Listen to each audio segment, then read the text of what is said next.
ivyo bitangaro rero byose Yesu ariko arakora mu maso y'abafarisayo, ari nabo bari bitwa ko bahagarariye cyane ukwemera kw'Imana ico kiringo. Nkoresha imvugo y'ubu bituma abafarisayo bibacanga, kuko ntibashaka kugurura amaso ngo bahange barabe icivyo bisigura, mu gihe byose byari byarabuwe mu bwuzure bwa kera ibizoza biranga Mesiya.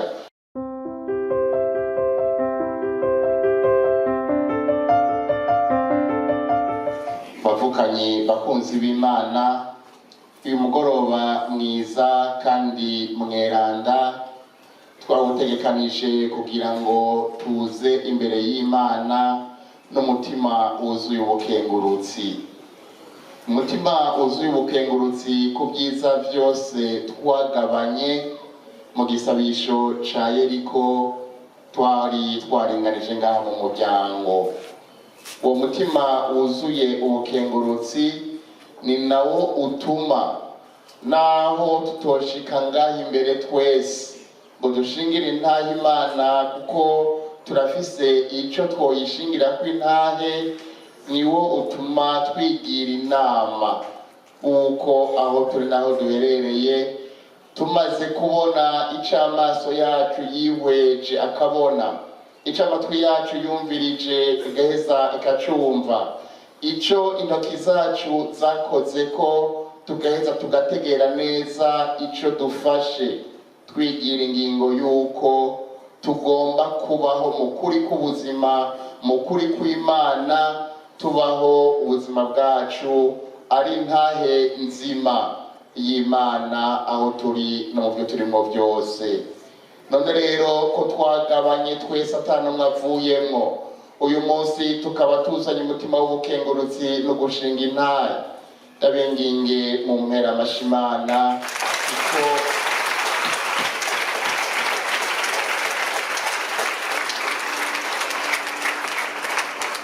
kuko yarakoze ibihambaye, yarakoze ibikomeye. Umwanditsi w'Izaburi y'Ijana-na-18 canke Ijana-na-19 bivanye n'igitabo ukoresheje yerekeje igisomwa ca mbere twumvise, yagize ati kera ntaragorwa narajuragirika, none ubu ngenda kw'ijambo ryawe.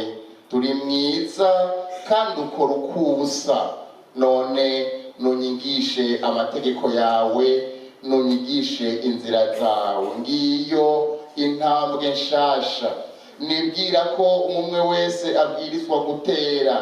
Kera tutaramenya ibyo byiza bikomoka ku Mukama twaracuragirika, ariko ubu turafise umuco, tugendera ku ijambo ry'Umukama, kuko twabonye ko ari mwiza cane kandi akora uko asa. Tugasaba rero ko atwigisha kugira ngo twame turongorwa kandi tumurikirwa n'amategeko yiwe. Ijambo ry'Imana ryoduherekeza uyu munsi n'iri jambo twumvise, ndagaruka ko ku ngingo zibiri gusa. Ingingo ya mbere, gusaba ikimenyetso. Ingingo igira kabiri, kubaho mu kwemera kudatirigana. Ubwa mbere, gusaba ikimenyetso. Iki ni ikigabane c'umunani c'inkuru nziza ya Mariko mweranda, uturongo kuva ku 11 gushika karongo ka 13. Twumvise ngo abafarisayo baraje begera Yesu kugira ngo babe baramuhaririza, bamubaza ngo nabereke ikimenyetso kivuye mw'ijuru. Kubera iki bamusaba ikimenyetso kivuye mw'ijuru? Nimwaraba mu mpera z'ikigabane c'indwi c'inkuru nziza nyene yo kwa Mariko mweranda, muza gusanga Yesu ahejeje gukora ikimenyetso cyo gukiza ibipfamatwi bibiri. Inyuma yaho uturongo dutangura iki kigabane c'umunani kuva ku kambere gushika ku k'icumi, muza gusanga Yesu ahejeje kugwiza imikate ubugira kabiri. Ivyo bitangaro rero byose Yesu ariko arakora mu maso y'abafarisayo ari nabo bari bitwa ko bahagarariye cyane ukwemera kw'Imana icyo kiringo. Nkoresha imvugo y'ubu bituma abafarisayo bibacanga, kuko ntibashaka kugurura amaso ngo bahange barabe icibyo bisigura, mu gihe byose byari byarabuwe mu bwuzure bwa kera ibizoza biranga Mesiya. Bo baguma hahandi gusa, baguma barindiriye Mesiya, umunyepolitiki ahambaye aza kubakura ko abaromani, azoza agenzwa mvuge n'imituragaro kugira ngo bikunde bagende bafate Yerusalemu. Mugabo ibyo ariko arakora byose, ibitangaro akora, bimwe bashobora guhambya n'ubwenge bwabo n'ibindi badahamvya, mvuze ngo bashobora guhambya n'ubwenge bwabo, kuko nk'igihe hoho yagwiza imikate vyarabaye mitende, murazi ko baciye bamukomera amashi bagashaka mbere kumwimika nk'Imana. Bene ivyo bitangaro twebwe biradukora ko rwose, siko bimeze. Ibitangaro by'abantu batugwiriza imikate sivyo bihambaye, sivyo bikomeye. Mugabe igihe yavuga yuko afise ububasha bwo kurekura ibicumuro, igihe yavuga yuko azobaha umubiri wiwe bakawurya, baciye bagwa washinye ngo uyu ashobora kuduhate umubiri wiwe ngo tuwurye. Baranongera ko mbere ko atuka n'Imana. Mugabe imikati yigwiriye turashobora kumera amashi Yesu, kandi birumvikana.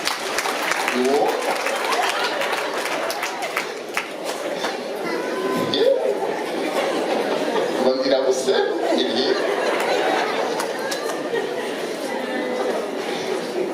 ariko kandi naho yoboneka si bibi, naho yoboneka si bibi kuko abayikenye si bake. Ariko ubwenge bwacu n'ukwemera kwacu ntivyogarukira ngaho gusa. None ni kuki hari ibyo bagerageza gukwiza mu bwenge bwabo n'ibindi badashaka gukozako urutoke? Ni kubera yuko muri bo bamaze kubona ko umengo uyo muntu yaje siwe Mesiya, bagaheza rero bagakekereza, bagaheza bakajuragirika. Niho rero mwumvise abwamaza bati duhe ikimenyetso kivuye mu ijuru.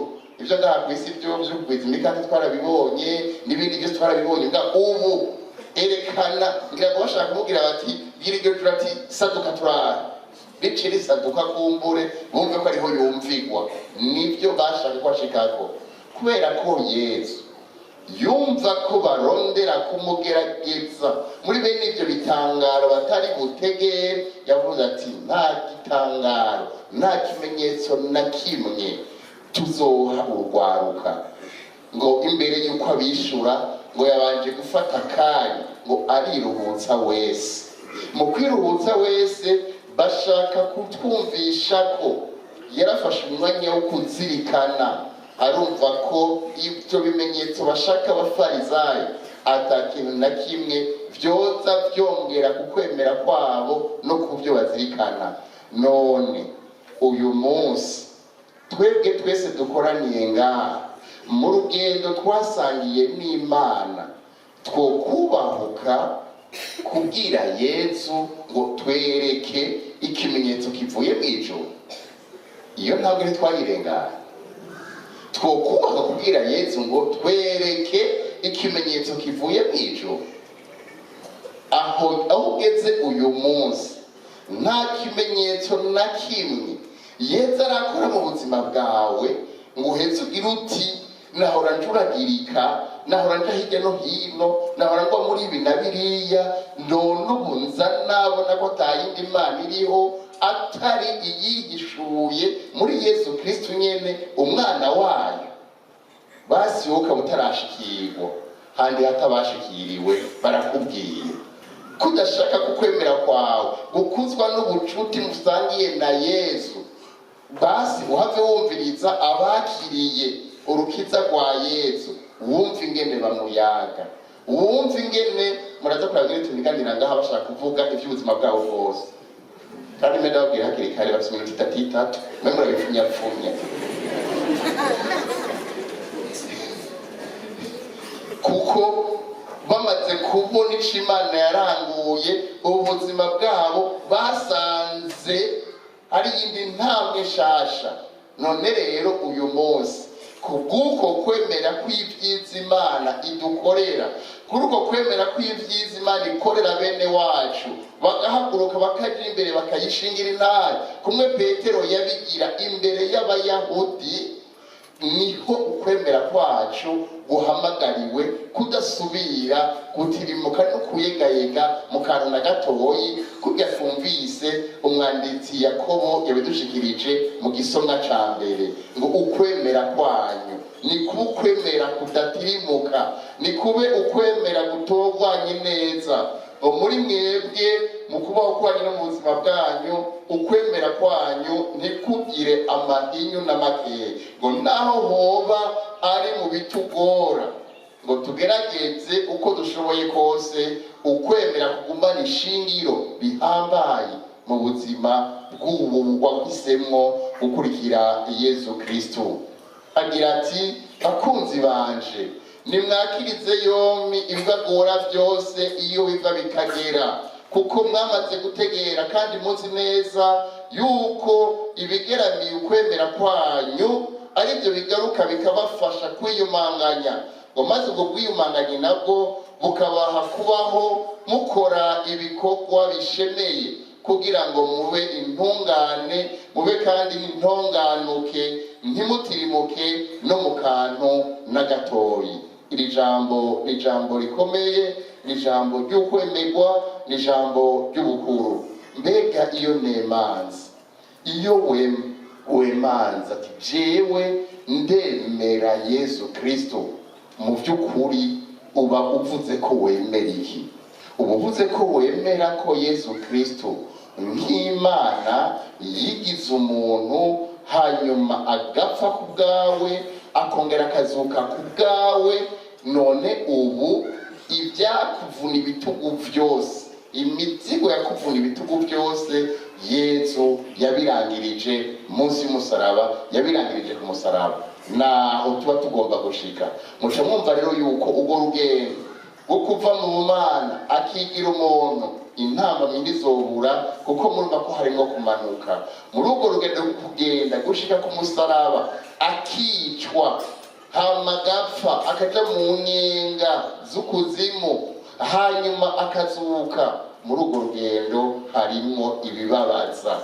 Byose si vyiza, byose ntibihimbaye, mugabo mwese murabizi, iyo imvura ihise akazuba karaka. Muramaze kubibona neza, muramaze kubyikorakorera.